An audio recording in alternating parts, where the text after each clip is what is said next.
हाँ जी, कैसे हैं आप सब। मैं जयराज सिंह स्वागत करता हूँ अपने चैनल शॉर्टकट बाबा जी पे।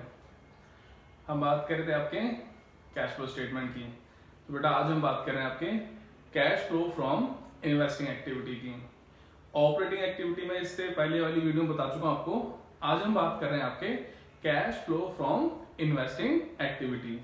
जैसा कि मैंने आपको मीन्स अपनी फर्स्ट वीडियो में बताया था कि भाई हमारे पास जब हम बात करेंगे कैश फ्लो स्टेटमेंट की, तो कैश फ्लो स्टेटमेंट में हमारे पास तीन एक्टिविटी हैं, ऑपरेटिंग है, इन्वेस्टिंग है एंड देन फाइनेंसिंग है।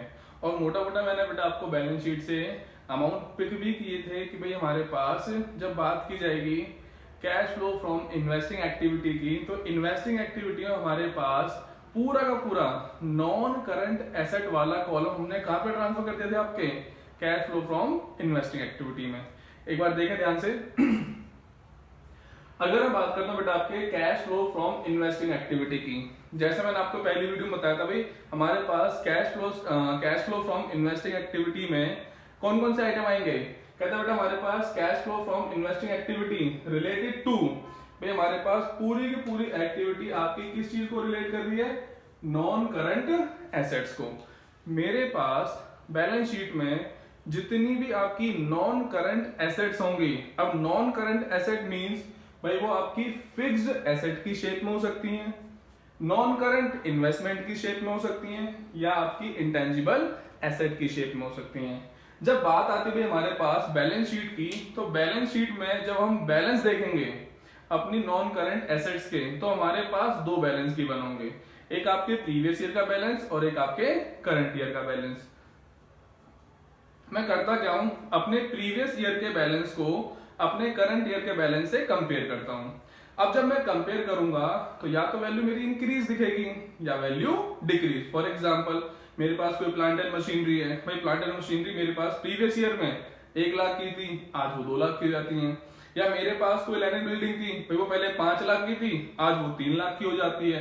तो जब मैं अपनी बैलेंस शीट में प्रीवियस ईयर के बैलेंस को करंट ईयर के बैलेंस से मैच कर रहा हूंगा, तो या तो वैल्यू इंक्रीज होगी या वैल्यू डिक्रीज होगी। अब उसी इंक्रीज और डिक्रीज वैल्यू से हमें यह देखना है कि भाई हमारे पास जो वैल्यू है वो इनफ्लो को लीड कर रही है या वो आपके आउटफ्लो को लीड कर रही है। तो देखो बड़े ध्यान से एक बार अगर मैं बात करता हूं आपके फिक्स एसेट्स की, भाई हमारे पास फिक्स एसेट के रिगार्डिंग या तो वैल्यू होगी आपकी इंक्रीज या वैल्यू होगी डिक्रीज। तो यहाँ पे एक चीज अज्यूम करनी है बेटा आपको, देखो अगर आप पूरा का पूरा फॉर्मेट रटते हो तो बेटा आप चीजें भूल जाओगे। इससे बेटर आप चीजों को समझो कि भाई मेरे पास बैलेंस शीट दे रखी है, बैलेंस शीट में मेरे पास फिक्स एसेट दे रखी है और फिक्स एसेट की वैल्यू या तो इंक्रीज दिखेगी या वो डिक्रीज दिखेगी। तो मुझे करना क्या है यहाँ पे, भाई फिक्स एसेट की वैल्यू अगर इंक्रीज होती है तो इंक्रीज किसको लीड करता है, इंक्रीज लीड करता है बेटा आपके परचेजेस को।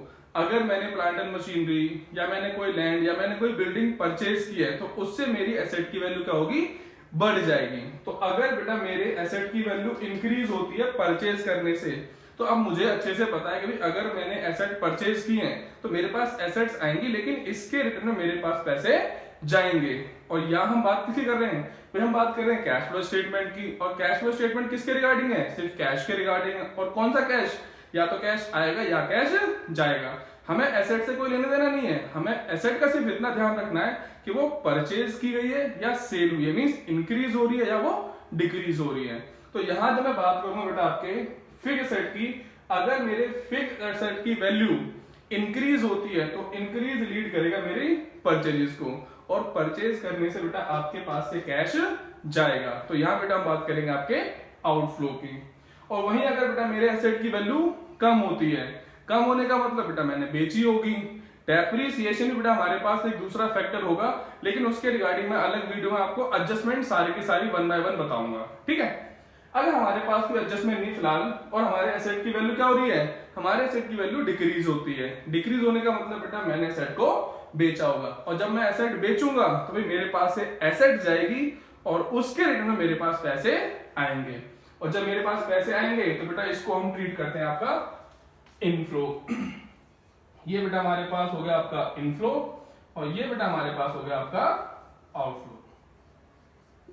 वहीं अगर मैं बात करता हूं आपके नॉन करंट इन्वेस्टमेंट्स की, तो भाई हमारे पास नॉन करंट इन्वेस्टमेंट हमारे पास या तो वैल्यू इंक्रीज नजर आएगी या वैल्यू आपकी डिक्रीज नजर आएगी।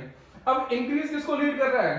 परचेजेस को। भाई मैंने इन्वेस्टमेंट परचेज की होंगी, और जब परचेज की बात आएगी तो भाई परचेज करने का मतलब मेरे पास से पैसा जा रहा है, और अगर मैंने एसेट बेची है मींस अपनी इन्वेस्टमेंट बेची है तो भाई मेरे पास पैसा आएगा। तो अगर मैं बात करूं बेटा आपके नॉन करेंट इन्वेस्टमेंट की, अगर ये इंक्रीज हो रहा है तो इंक्रीज मींस आउटफ्लो, और डिक्रीज मींस बेटा आपके इनफ्लो को लीड करेगा।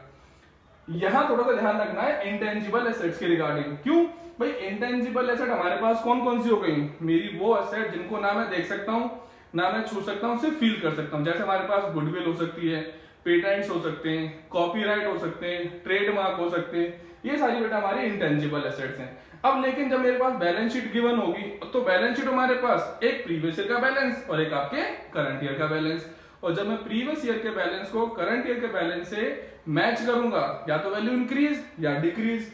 सेम बेटा हमारे पास इंटेंजिबल एसेट की वैल्यू या तो इंक्रीज नजर आएगी या हमारे पास वो आपकी डिक्रीज नजर आएगी। अगर मैं बात करता हूं बेटा आपके इंक्रीज की, भाई अगर इंटेंजिबल एसेट की वैल्यू इंक्रीज होती है, फॉर एग्जांपल गुडविल की वैल्यू बढ़ती है, तो इसका मतलब क्या है बेटा? मैंने गुडविल या ट्रेडमार्क या बेटा कॉपीराइट परचेज किए होंगे, और जब परचेज किए होंगे तो मेरे पास से पैसा जाएगा। दिक्कत यहाँ पे कोई बिल्कुल भी नहीं। नेक्स्ट बेटा हमारे पास आता है अगर मेरे इंटेंजिबल एसेट की वैल्यू डिक्रीज होती है, तो यहां बेटा आपको ध्यान रखना है मेन चीज, मैं इंपोर्टेंट मार्क कर लेता हूं इसको। अगर मेरे इंटेंजिबल एसेट की वैल्यू डिक्रीज होती है तो डिक्रीज बेटा ये हमारे पास लीड करता है आपके वैल्यू को रिटर्न ऑफ करना या अमोर्टाइज होना। मेरे इंटेंजिबल एसेट की वैल्यू क्या हो रही है? अमोर्टाइज हो रही है, वैल्यू रिड्यूस हो रही है। तो बेटा ये मेरी इन्वेस्टिंग को ना लीड करके बेटा ये मेरे ऑपरेटिंग एक्टिविटी को लीड करता है। और जब भी बेटा हमारे पास गुडविल या पेटेंट या कॉपीराइट या ट्रेडमार्क राइट ऑफ होते हैं बेटा, वो बाय डिफॉल्ट चले जाते हैं आपके प्रॉफिट एंड लॉस अकाउंट में। और मैंने आपको सिंपल सा बताया था, जो चीज आपके प्रॉफिट एंड लॉस अकाउंट में आएगी वो बाय डिफॉल्ट बेटा आपके ऑपरेटिंग के स्टेप 2 में चली जाएगी। अब जब गुडविल राइट ऑफ होगी या पेटेंट्स राइट ऑफ होंगे या बेटा कोई इंटेंजिबल एसेट राइट ऑफ होती है, तो उसको हम दिखाते हैं प्रॉफिट एंड लॉस के डेबिट साइड में, मींस वहां हमने उसको माइनस कर लिया, तो बेटा ये स्टेप 2 में यहाँ पे आपका प्लस हो जाएगा। दिक्कत यहाँ पे कोई बिल्कुल नहीं है जी। अब नेक्स्ट चीज बेटा हमारे पास यहाँ पे एक एडजस्टमेंट और आ जाती है, यही क्लियर कर लेते हैं उसको। नॉन करंट इन्वेस्टमेंट, भाई इन्वेस्टमेंट का मतलब क्या है? भाई मेरी कंपनी ने किसी दूसरी कंपनी के या तो शेयर्स खरीद रखे हैं, डिवेंचर्स खरीद रखे हैं, या मींस मैंने किसी कंपनी के या कंपनी के शेयर्स में इन्वेस्टमेंट कर रखी है या डिवेंचर्स में इन्वेस्टमेंट कर रखी है। अगर मेरी कंपनी किसी दूसरी कंपनी में इन्वेस्टमेंट करती है, अगर बेटा मैंने शेयर्स में इन्वेस्टमेंट कर रखी है तो वहां से मेरे पास डिविडेंड आएगा। अगर मैंने डिवेंचर परचेज कर रखे हैं तो बेटा मुझे इंटरेस्ट मिलेगा। अगर मैंने लोन दे रखा है तभी मेरे पास इंटरेस्ट आएगा। अगर बेटा बाय चांस कभी भी हमारे पास कोई एडजस्टमेंट आती है आपकी डिविडेंड रिसीव्ड की और आपके इंटरेस्ट रिसीव्ड की, तो बेटा उसका ध्यान रखना है।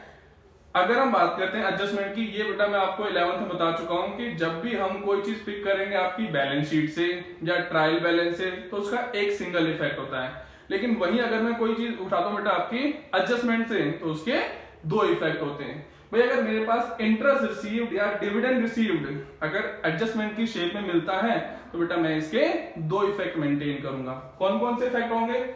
अगर डिविडेंड रिसीव मिलता है, भाई पहली बात तो ये इन्वेस्टमेंट को रिलेट कर रहा है, तो बेटा ये आपके इन्वेस्टिंग में भी आएगा। और डिविडेंड रिसीव बेटा मेरा जाता कहां पे? भाई डिविडेंड रिसीव मेरा जाएगा आपके प्रॉफिट एंड लॉस अकाउंट में। अब जो चीज बेटा मेरे प्रॉफिट एंड लॉस अकाउंट में जाएगी वो बाय डिफॉल्ट बेटा मेरे कहां जाएगी? आपके ऑपरेटिंग के स्टेप 2 में। तो देखो ध्यान से, भाई इन्वेस्टिंग एक्टिविटी में क्या करना है इसको? भाई यहाँ पे हमें इसको प्लस कर लेना है, जबकि बेटा ये आपके ऑपरेटिंग एक्टिविटी में कौन से स्टेप में? भाई स्टेप 2 में बेटा वहां ये माइनस हो जाएगा। दिक्कत यहाँ पे कोई बिल्कुल नहीं है। अब सेम चीज बेटा हमारे पास इंटरेस्ट के रिगार्डिंग है। भाई इंटरेस्ट अगर हमें रिसीव हुआ है तो बेटा ये जाएगा आपके इन्वेस्टिंग में और ये जाएगा बेटा आपके ऑपरेटिंग के स्टेप 2 में। ऑपरेटिंग के स्टेप 2 में बेटा ये माइनस हो जाएगा और इन्वेस्टिंग में बेटा ये आपका प्लस हो जाएगा। भाई ये ऑपरेटिंग के स्टेप 2 में माइनस क्यों हो रहा है? बेटा माइनस ये इसलिए हो रहा है क्योंकि जब आप कोई डिविडेंड रिसीव करते हो या इंटरेस्ट रिसीव